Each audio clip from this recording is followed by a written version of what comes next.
Hi, I'm Alexis, And I'm Kim. and this is the second episode of the Whatcha Watchin podcast. And this week I was sick, so I didn't get a chance to go to a bunch of cool screenings, but Kim did. So Kim is going to tell us about Cocaine Bear and Creed 3. So Kim, let's start with Cocaine Bear. What did you think? When this trailer came out, I knew nothing about this story, knew nothing that it was coming out, and it was wild. So I was like, okay, this you've captured my attention, Cocaine Bear. And I was so overjoyed with this big, brash delightfulness of a movie. So ultimately, what's it about? The title gives you pretty much everything. It's about a bear on cocaine. I think Alden Ehrenreich even says in the trailer, the bear is on cocaine. But a drug dealer crashes his plane in the middle of, I believe it's a little vague. It's in the Georgia, Tennessee area, and the plane is packed to the gills with cocaine. The cocaine spreads all over a place called Blood Mountain, ironically enough. And a bear who happens to live on Blood Mountain gets his paws on the cocaine. And what follows? Bloody hijinks. And this is it's set in the 1980s, and it feels like that golden age of 1970s, 1980s exploitation horror. I think I said it in my review. If you liked, the schlocky stuff, Grizzly, Piranha, tentacles, this should be right up your alley. This has got a fun cast. Ray Liotta's in it, who R.I.P., one of my absolute favorites, and I think this is his last completed movie. I've been singing the praises of Alden Ehrenreich all year.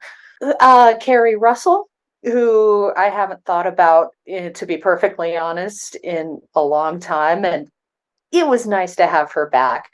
There's a few converging storylines. We follow a mom who has to come to the park when her daughter skips school, and then we have the drug dealers, and then we have a forest ranger played by Margot Martindale.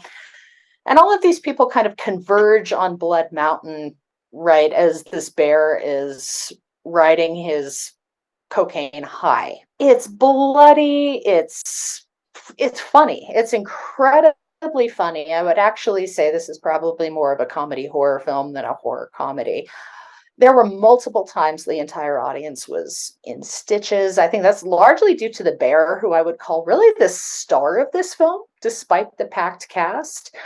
I wasn't distracted by any of the CG like I was expecting to be. It looked as good as one could expect. It's punchy, it's over the top, and you just have to, a movie like this, you have to embrace the craziness. You can't, some movies It's called lend Cocaine Bear, themselves. Like the title of the Exactly. movie is Cocaine Bear. Does what it says on the box. I mean, you know exactly what you're going to get. You enter the film. So, first scene, I'm not spoiling anything. We've got two hikers, one of which is, and I need to IMDb his name, Game of Thrones, the big lady, the one who likes the big lady. Oh. It's him, and they're hiking through the woods, and they come upon a bear he's scratching his back on the chin. This bear is just going nuts, and that they're watching this. Oh, look how cute! Oh, look at it! And then the bear starts banging his head against the tree. The bear is a her. We hear that repeated. Banging her head against the tree, and then she just turns and looks, and then it's like, what's going on? And then, and through it's copious amounts of blood throughout, but done almost comedically. There's one part that jumps out where just a limb comes flying out of a bush. This is one of those movies I affectionately call this is the good bad movie. It's a mystery science theater type watch. You go in and you just enjoy the heck out of it. And the only negative I really had, pacing got a little stretched kind of deep into the second act. Ultimately, like I said, the bear's the star of this movie, and the bear needs to be in it. So there's a portion throughout end of the second, beginning of the third act where they're trying to get away from the bear, obviously. And the bear's not in it to the same extent. Feels a little slow, but this is a nice, punchy hour and 30 minutes, so you really don't feel the tone that, the pace shift that much. Nice. Yeah, my entire experience, I was really excited to see this, and I was really bummed that I couldn't go to the screening because I Yeah. had listened to one of my favorite podcasts, Do Go On. They did an entire episode about the cocaine bear. And I was really curious how they were going to make it a movie because it was basically like a bear ate a bunch of cocaine. It ran like 100 feet. It died. And that's the story. Yeah. And I was like, okay, like, how is this going to be a film? But I love the idea of like that now this could be like the coked up animal universe where like it could be like what if a shark was on cocaine? What if a gorilla was on cocaine? What if a snake was on cocaine? Like that seems like it has the potential to be a really fun like insane cinematic universe that they could be building with all this. You could have a sequel. You could have a cocaine bear too, cokier, it's cokier than the first. We get towards the second act. The cocaine bear has cocaine cubs who we come into this cave and the bears are playing in the bag. These little cubs are playing in the bag of cocaine. They're covered in it and they're having an absolute blast. So at some level throughout the movie, I found myself a little mildly terrified, especially with these cubs going, oh God, what's it going to do to these babies? Oh no, what's it? But this isn't that kind of movie You're like, where am we're I asking using any kind of logic in legitimate. Cocaine Bear? I'm like, oh, animal cruelty. And I'm like, no, this is Cocaine Bear. And then it leads to one of the best kills in the movie, and one of the only deserved kill in the movie.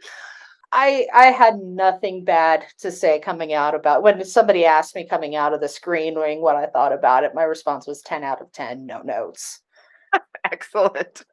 Well, I'm excited to see it. I'm like, this may be one that I need to go check out, and if not, I'm sure it will hit streaming and it will be a blast there because I'm all about. We need movies that are just fun at this point, Mm-hmm. and I feel like Cocaine Bear is a movie that says like, here's what we set out to do, and we're just gonna do that. I go back to, a lot of people were really mean to Beast in August or whenever that came out.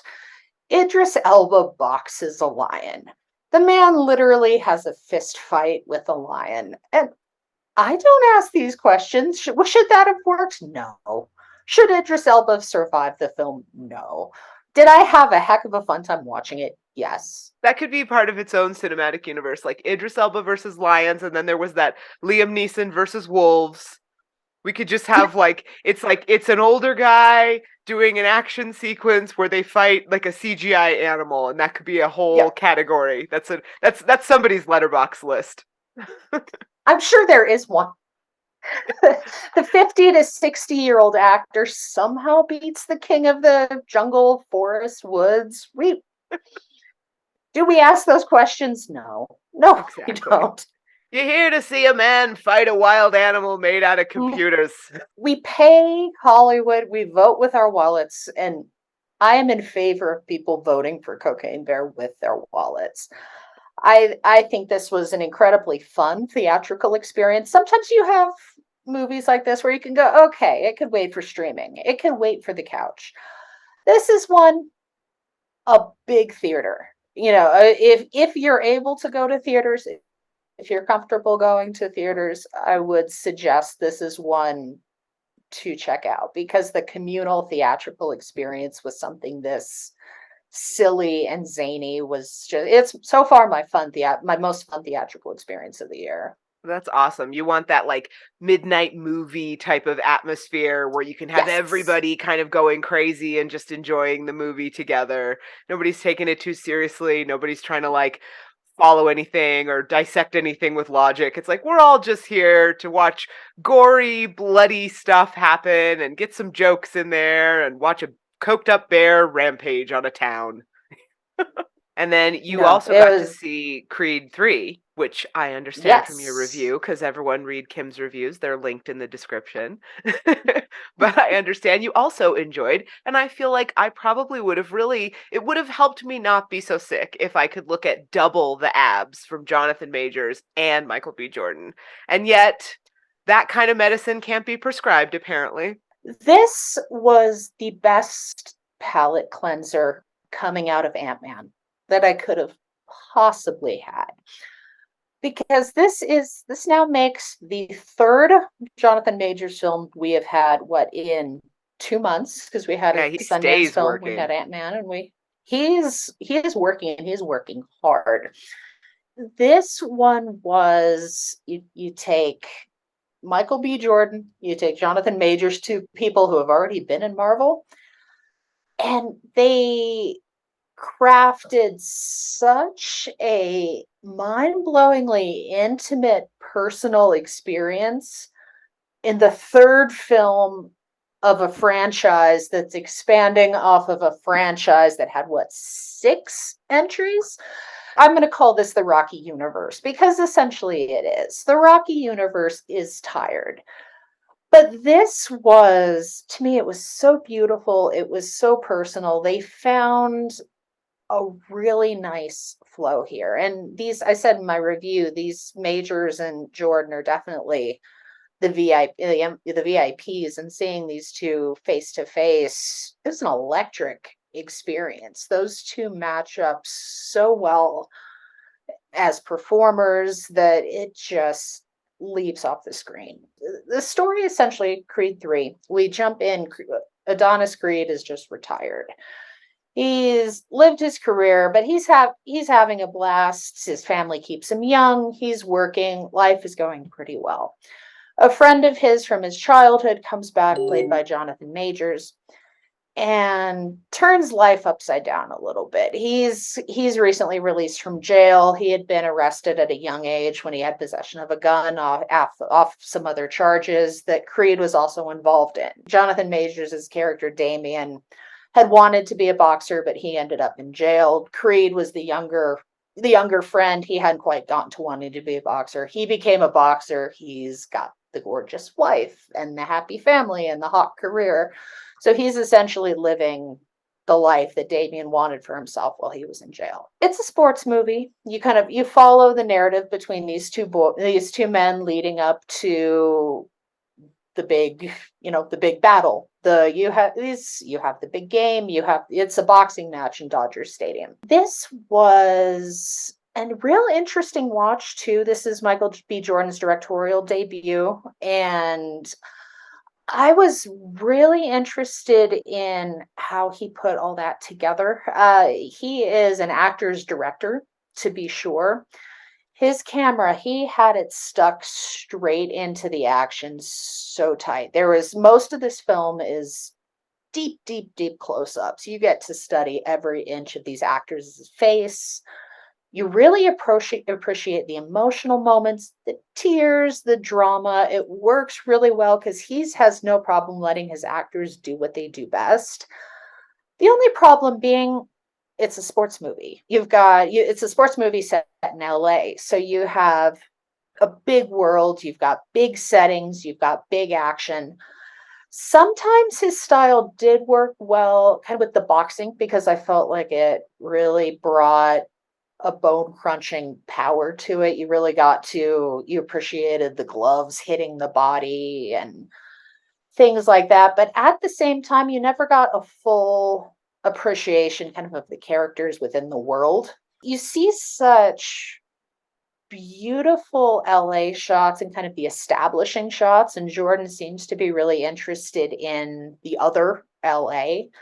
Like, there was a lot of shots of like the gloom, the fog coming off of the ocean, and foggy beaches and foggy hillsides, stuff you don't really see in the depictions of Los Angeles, but you don't get that much of an appreciation for it. I would love to see him direct more, and I hope we get to see him keep directing, because he had an incredibly interesting eye.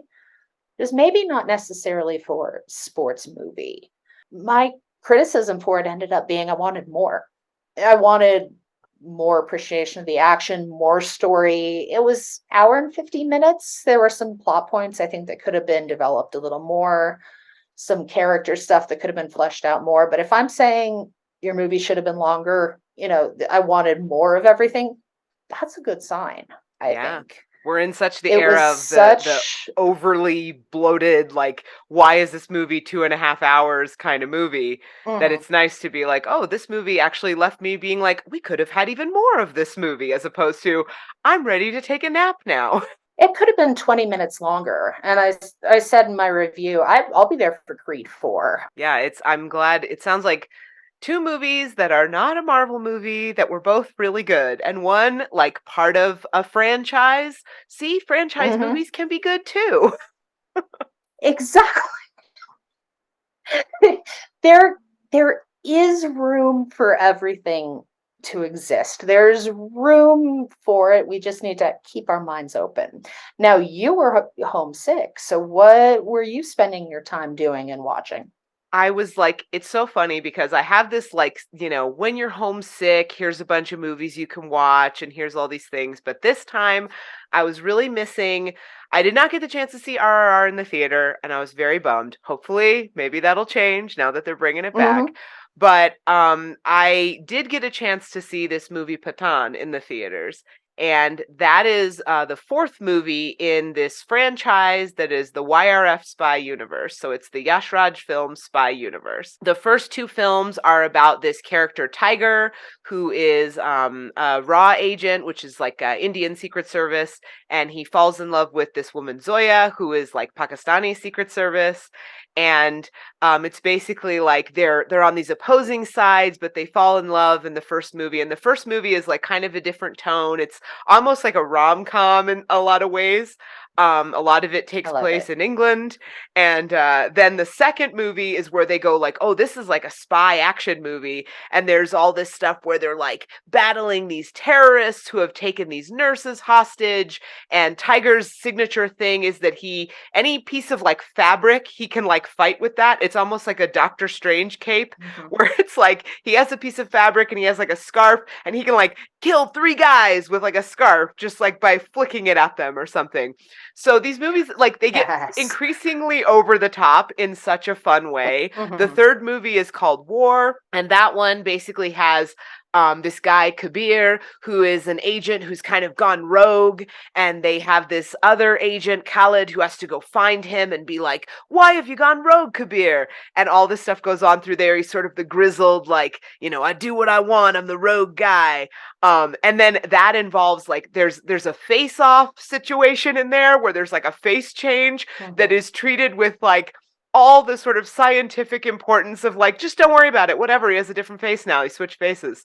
It's like the early Mission Impossible movies, and I love it. And then Patan, which I was so happy to see in the theaters, Hmm. it's like all of that but times like 1,000. So it's like it's even bigger, it's even more insane, the bad guy is an even worse terrorist. So it's all those things to 11, and it was a blast. It's completely like, I find that the philosophy of these movies, and I haven't seen a Fast and the Furious movie, and I kind of checked out of the Mission Hmm. Impossible franchise early, but I feel that this is kind of in that vein of like, don't worry about it, seems to be the theme, where you go, but how would he do that? How did he join two helicopters together with a cable using nothing but his bare hands? Don't worry about it. You know, how did he fight like 6 dudes with nothing but a scarf and do parkour while he was at it? Don't worry about it. And it's so, I think that's just, I've really fallen in love with that vibe. It's just one of those things. I am very partial to like action schlock, and the YRF Spy Universe delivers me the kind of insane action schlock that I love. And because it's India, they really understand how to like shoot action in this really cool way that makes it so fun to watch. I feel like we're missing that a lot in our movies, where we have a lot of the like quick cut action where it's that like Born Identity, like taken kind of like, it's Yes. quick close up, Yes. super like tons and tons of cuts. You don't get a lot of wide shots. You don't really feel like you're in the action. It's just a lot of kind of like confusing you to make you think that something cool is going on. But with these, it's like they love like wide shots. They love like there's just Hmm. these beautiful, like amazing things where you're like, oh my God, this is so fun, and we're embracing it in such a cool way. It's very like Top Gun Maverick does stuff like that. I appreciate those Yes. kind of like old school action movies where they can say like, get a sense of scale here, get a sense of how huge this is. Hmm. And the YRF Spy Universe totally leans into that. There is a 5th movie coming this year, and I will 100% be seeing that in a theater because it's the return of Tiger, I believe. And so they're basically joining all the universes together. So we'll see Tiger makes a cameo appearance in Patan, and then I'm sure we'll see Mhm. Kabir make an appearance in this next Tiger movie. So they're kind of forming a cinematic universe in a really fun way with these sort of like grizzled characters, and they're all played by like huge Bollywood stars. So it's like very like Hindi film industry superstars. So it's like Salman Khan, Hrithik Roshan, and Shah Rukh Khan are like the main characters. And I think it's almost like Mhm. it's like you just sort of feel like, oh wow, I want to talk to you guys about the Avengers Initiative. It's this huge, gigantic scale of everything that I'm like, this could be the thing that replaces the Marvel Universe for me because it's just a blast from start to finish. And we need movies that are just fun, like Cocaine Bear. We just need to have a good time. And that's what this delivers. I like to hear about an action film that lets you have a sense of scale, the wide shots. If you're too busy going cut, cut, cut, cut, cut, why are you crafting it? Because we can't actually see what's going on. Yeah, you Your can't actors appreciate the train for this choreography. stuff. Yeah, exactly. Yeah. It's like when you're making a fight scene, like so many of the punches and kicks and all that, like you can put so much meaning behind that. You can tell a story while doing an action scene if you want to, or you can just kind of cut around it to where we can't really absorb any of what's going on because all we see is these like 8-frame cuts every 2 seconds. And it's visually so confusing. It's so much nicer when you have the big giant scale. Having, just watched RRR and being very much kind of a neophyte in kind of the regional cinema, those fight scenes, it was like dancing. You can Absolutely. appreciate the choreography, you can appreciate the intricacy, and you don't see that when they dive into the manic cutting that we have in so many Hollywood films over here that I wish they would forget about. It's all computerized anyway at this point. Let us see it. It's so true. It's like I love like India's like we love a wire team and we love slow-mo. And I love those things too. So I'm all about that. I remember when we were watching cuz you and I watched Bahubali Part 1 and I was showing you some Mhm. clips from some of my favorite like Indian movies. And Yes. most of my favorites are Telugu movies. So I showed you that clip of Mhm. it was both a song and a fight scene. It's called Sitarala Siraparu and it's like Yes. it's yeah, where it's like it's a song and it's a fight, but it's like this beautifully choreographed. Like it's not meant to look like a real like punching, kicking fight scene. It's meant to look like this really beautiful like choreographed fight that is also a dance. And that's exactly the type of thing that I'm looking for. I'm not here for realism. I'm just here for a really interesting artistic version of what you want to convey. Anybody can do just punches and kicks, but to do that set to music and to have really interesting like choreography. There's scenes where he's like on a wire and then or like he sort of stands on a guy and then as the guy falls there's like a rhythm to it and it's really so much more enjoyable. I wish that the MCU or these big action franchises would take a page from this and say like we could make fight scenes that are hyper stylized and not necessarily just in like a whoa this looks like anime badass kind of way. Like we could make it really artistic in a way. And I, Mhm. I wish we would borrow that from Indian cinema. I don't go to a Marvel movie expecting cinematic reality. Mm-hmm. These are not supposed to be hyper realized, hyper realistic movies. They're not. They need to embrace the fantastic nature of what they have in their plot already. These are superhumans. These are people with unrealistic abilities. Play with it. Completely agree. Yeah, I completely agree. I think there's so many ways to make the action scenes more fun. And that's honestly one of my biggest complaints about Marvel. I know everybody kind of shits on the comedy in Marvel and that does feel like perhaps it's run its course in a lot of places, but I Mhm. feel like I just get kind of bored of the action scenes a lot. I think that's part of why people freaked out so much about Top Gun Maverick, because you had action that felt distinctly different from the action we've been getting over the past, 15 years or so. And there really is, it really does Mhm. make a movie more fun. Even something like when you're talking about Cocaine Bear, like just having buckets of fake blood and like going for gore and that kind of like exploitation feel. Like we haven't had that in so long. And you miss that kind of thing. You miss like an action scene that feels different from the sort of CGI Mhm. mess that we have all the time now. Stunt teams are widely underappreciated. We need the stunt team Oscar. There's my hot take. They let you see it all and they let it be real. They let it Yeah. feel real, and that's why Top Gun Maverick did as well as it did this year. He crashed his plane at Mach 10 and survived it, and we didn't. We just shrugged our shoulders and moved on. Again, it's the idea of don't worry about it. It doesn't matter. Yeah, Don't worry about it. He crashed his plane at Mach 10. Don't worry about it. It's fine. He's fine. Don't worry about it.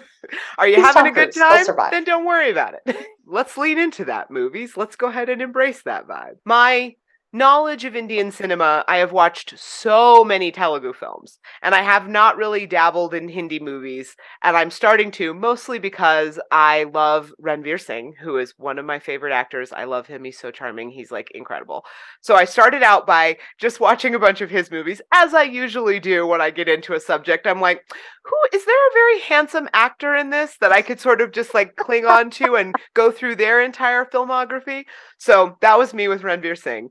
And in doing that, I started finding out more about Yash Raj Films, which is the company that makes the Yash Raj Films Spy Universe, the YRF Spy Universe. Mhm. And it was great because it actually worked out where Netflix has a new docuseries called The Romantics that is all about Yash Raj Films. And it talks about the Mhm. formation of the company, sort of the evolution of Hindi cinema. Ranveer Singh is in there talking about his first audition and how he was so excited to like get this role and become an actor. And it was really scary because, you know, he did really well on his audition, but then he kind of like bombed the second audition, didn't think he was going to make it. He tells this really beautiful emotional story. It's like 2 minutes and I was completely enthralled. And I'm like, am I enthralled because it's him, or am I enthralled because this is like a really moving story? But they interview A little bit of everybody. both.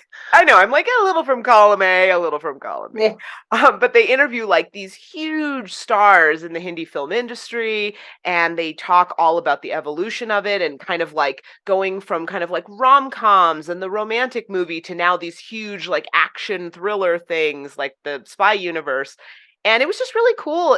I think we don't necessarily get a lot of knowledge of film industries outside of Hollywood in America, especially like if you go to film school, you might talk about, Yeah. you know, a little bit of early Russian cinema, you might talk about French New Wave, you know, but you're not going to really like dive deep into a lot of industries. And I am beyond a deep dive now with Indian movies. It's basically just like all I want to watch. So so I'm over here being like, okay, will tonight be a Telugu film? Will it be a Hindi film? Will it be a Kannada film? Will it be a Tamil film? Like I'm all about all the regional industries, and I'm like, this is a country that produces like 1,000 movies a year, and I want to watch all of them. Well, listening to what you've said, it's really amazing to think because I mean, I did 6 years in film school. You don't talk, even in the upper levels, and I got a master's degree. We didn't talk about anything beyond Bollywood. Yeah. So to hear about this rich industry and that there are so many regional cinemas with different, different goals, different aesthetics, all, working alongside each other. You don't Yeah. hear about that. We completely keep it shut. We completely are blinded by Hollywood. I think it's so great that like we are in a post RRR world where I feel like most people did not know about Telugu cinema at all in America. Hmm. Like your average movie fan was probably like, "Oh yeah, Bollywood. That's everything from Yeah. India." And then to have where it's like, well, there's this whole other category and there's this whole other thing, and then suddenly everyone went, "Oh wait, there's a ton of regional industries." And there's a ton of languages and there's a ton of these things like there you can get into so many different sort of subcategories within it. I love that everyone is like paying attention now in film circles to like maybe we should check this out. Like even when Patan came out, it was amazing to see it did really well in terms of like US box office. It was like a huge performer. And I think a big part of that is just because so many people didn't necessarily get the chance to see RRR in a theater. Maybe they heard from somebody who Mhm. heard from somebody who saw it in a theater. Then when it hit Netflix, it got all the award buzz. Everybody started watching it and went, wow, this is like 3 hours, but it's like jam packed with action and fun and joy. It's just a joyful experience to watch. And I think it just Yeah. made people kind of wake up to it. So it's funny, I have friends who I did not think would be sort of into this at all that will put on their letterbox like watch Patan. And I'm like, what? Like, okay, cool. It was on my radar because I follow all these different sort of Indian film reviewers and bloggers and all that stuff. But Mhm. it was like, hey, look, just your average person in like America or Australia or whatever is just like getting really into this. And it was really cool to see that. So I hope that we get a lot more of that because man, I love these movies. I just want to watch more of them and I want But them to be available everywhere. all it takes is one. I mean, we saw it continues to be a common thread, but you vote with your wallet. Mhm. All it takes is one. What did we get? What was it, 2 years ago now at the Oscars? Parasite. Mhm. Parasite dominated. People got to see Parasite in cinema. Suddenly, Netflix started getting all the South Korean TV. South Korean cinema was everywhere. They Mhm. realized, Hollywood suddenly realized that there was a whole nother market, a whole interesting series of films. RRR captivated audiences. And you're exactly right. It's the people who necessarily couldn't see it. Now it looks like we're going to get a chance. It looks like it's getting another nationwide push here within. We're recording at the end of February. It's looking like it's going to be roughly in the beginning of March. So, especially if you're in an area where you have a theater which might play something like that, something more an art house cinema, an Alamo, something like that, keep an eye out. You might get the chance. But all it takes is one film like that to open people's eyes. And that is certainly what RRR did and showed that there's some interesting depth and interesting films coming out of that region that we really haven't talked about despite the length and breadth of their history. Totally. I think it was it. Did Bong Joon-ho say like if you can get over the 1 inch wall of subtitles, Yeah. imagine all the movies you could watch? I think that is like the best quote because it's so true. Like if you can just get over having to read subtitles, which I know a lot of Americans are very averse to having to read subtitles, but if you can get over that, and there's like a whole really awesome world of movies that you can see that you will really enjoy that are both fun or really dramatic. I watched Joyland recently, and that was incredible and moving and just like, oh my God, like broke my heart. It's like, see all these things you can experience if you're just Mm. willing to watch things that are in a different language from English. Jump into another region. I mean, The Quiet Girl was one of my top films of 2022. Irish, full subtitled. And you have to watch it with the subtitle these films with the subtitles to get the appreciation because these dubs can be so Yeah. Dubs can feel really weird. It's so awkward. I laugh because a lot of Telugu films will get dubbed into Hindi, and sometimes they're on Mhm. YouTube or whatever. You can find, oh, there's a Hindi dub and it has subtitles. But even then, like, I feel weird watching it because I know what the actors sound like. So I'm like, it's both languages that I don't speak, but I want the original because it feels Yeah. weird to not have the actual actor doing the dialogue. Like I want the actual actor's dialogue.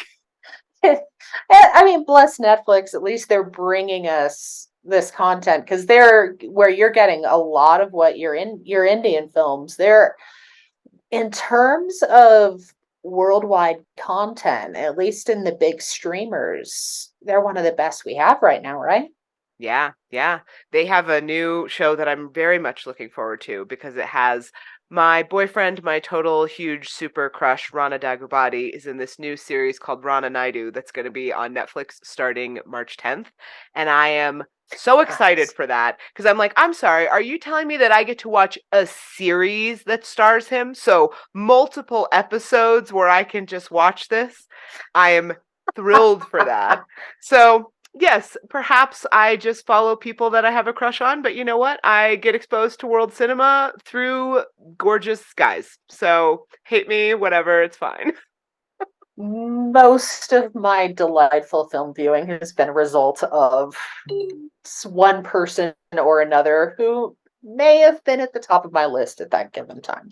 Exactly. I mean, if my film crush can lead to, wow, I've watched a bunch of really amazing movies, then Mhm. I really feel like, hey, maybe a film crush is totally productive, and maybe I can just think Rana is so hot and be exposed to a bunch of really great movies because of it. So, well, I feel like we're probably at time. And we've talked about a lot of really great stuff. We talked about Cocaine Bear and Mhm. Creed 3 and the YRF Film Spy Universe and all sorts of really cool stuff. And we will be back to talk about even more things. And hopefully this time I won't be sick, so I'll be able to actually go to some screenings and watch some Come things. to the theaters with us. Come. I'll be able to actually hang out with everybody in a theater and not Mhm. worry about getting everyone horribly sick. So, so thank you so much for watching, and please like, subscribe, comment, share, all of the things, and we will see you in the next one.